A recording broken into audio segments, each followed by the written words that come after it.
From Thom Hartmann's Daily Take Substack. The Broken Man Who's Breaking America.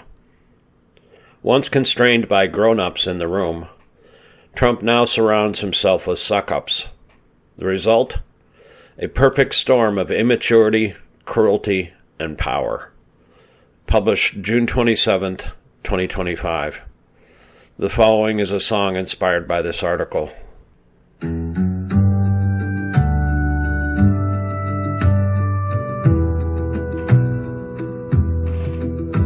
He was raised in a house with no tender embrace, where the smile was a mask and love left no trace.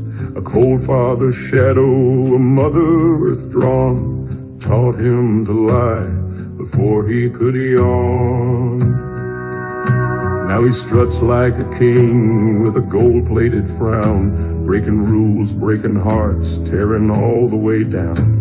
No remorse in his chest, no shame in his eyes, just a child in a suit, spinning rage into lies. He's the broken man who's breaking America. Wounds never healed, now he's dragging us through. He don't feel your pain, but he'll sell it back to you and laugh as he stomps on the red, white, and blue. Yeah, the broken man who's breaking America. But we won't let him finish what he came here to do. He surrounds himself with cowards and cruel little boys, trading power for loyalty like cheap plastic toys. They cheer when he bullies, they kneel when he roars, but no one is safe when a child runs the war. He's the tantrum in the courtroom, the lie on the stage, the thin-skinned messiah of a digital age.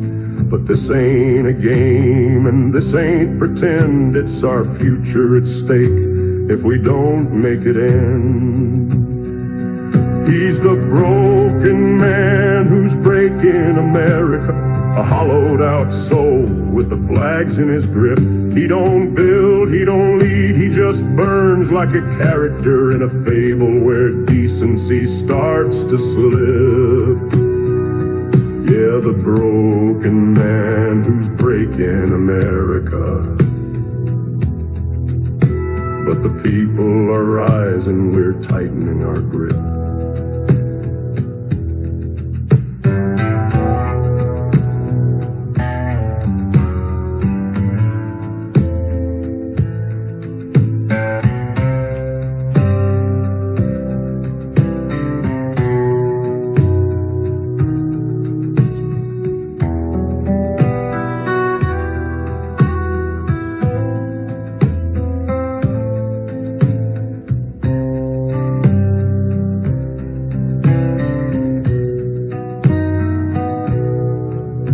We've seen this before in the dust of the past, when strong men and bullies tried to rule from their wrath.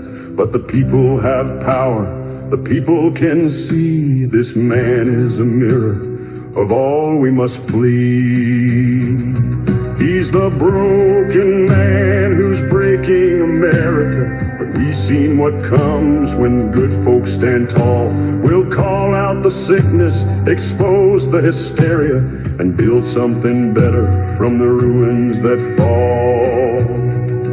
Yes, we'll bury the broken man breaking America, with truth, with love, with justice for all.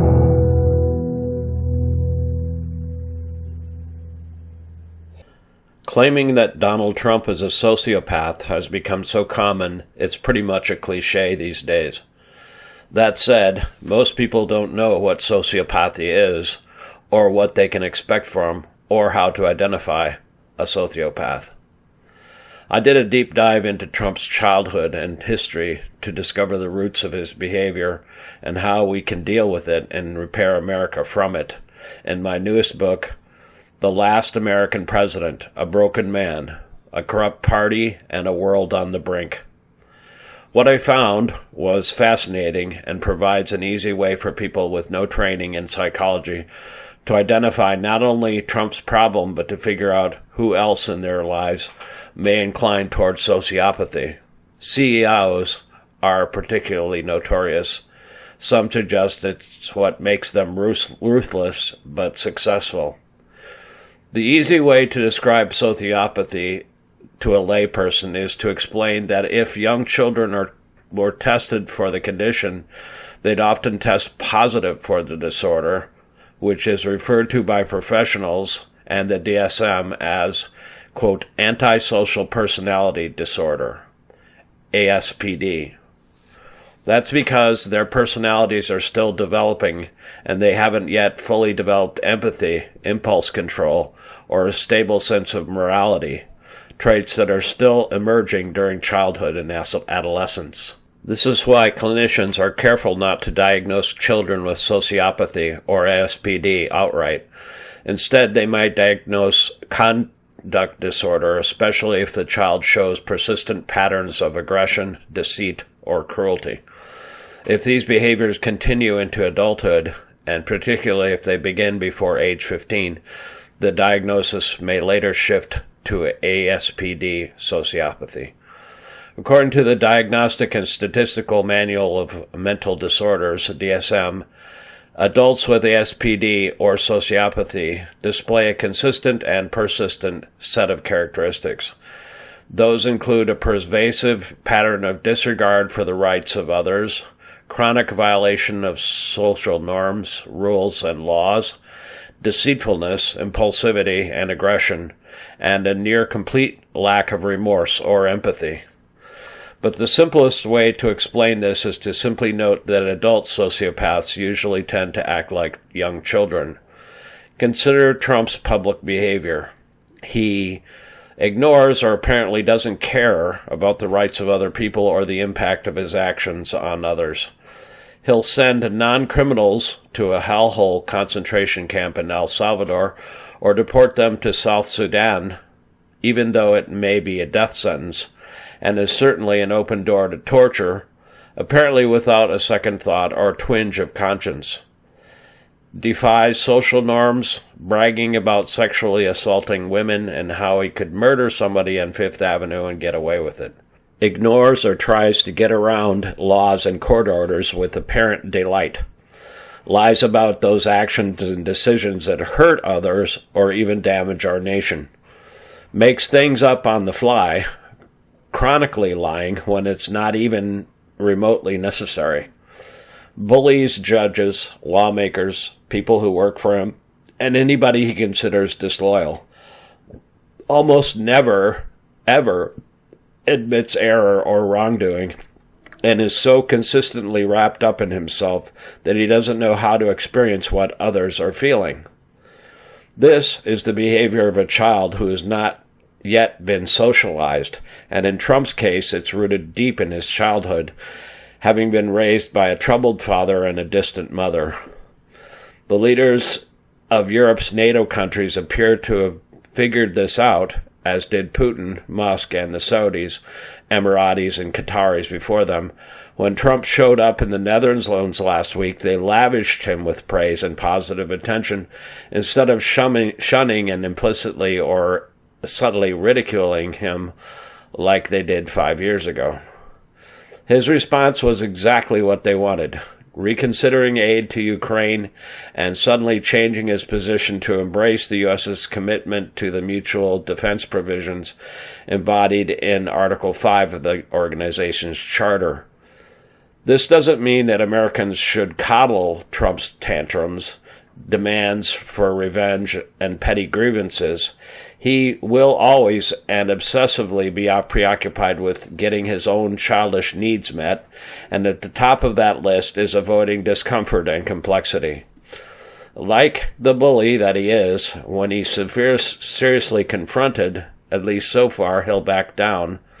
Taco, if the confrontation threatens to consume lots of his time, trouble, or money. That is why consistent and ferocious opposition to his most puerile actions are absolutely necessary. History teaches us that when self-centered national leaders aren't constrained by their own people, the results are usually tragic. During his first presidency, Trump had largely surrounded himself with normal adults who succeeded in moderating his behavior and restraining his worst impulses. This time, however, he succeeded in surrounding himself with people just as pathetically childlike, morally and developmentally, as he is. They'll lie, cheat, or bully on his behalf, as we've recently seen with the public statements of many of his most senior officials. As we've seen with their attacks on and threats of a state judge, members of Congress, U.S. Senator, and Newark's mayor, among others, when a troubled man like Trump succeeds in surrounding himself with other people who share his developmental stunting, and has disposed of, quote, the adults in the room, end quote, the results can be horrific. The next 3.5 years will be both critical and dangerous for the future of democracy in our republic, both because of Trump's psychopathology and the willingness or even enthusiasm of the people around him to facilitate his infantile rages and desires. In the book, and in future articles here, I lay out a variety of ways Americans can deal with this national mental health crisis and the consequences with which it hits average working class people. The first and most important step, though, is to identify his disability and spread the word. Not only is that the first step toward constraining him and those around him, but it'll also help voters avoid electing more troubled man-babies to public office in the future.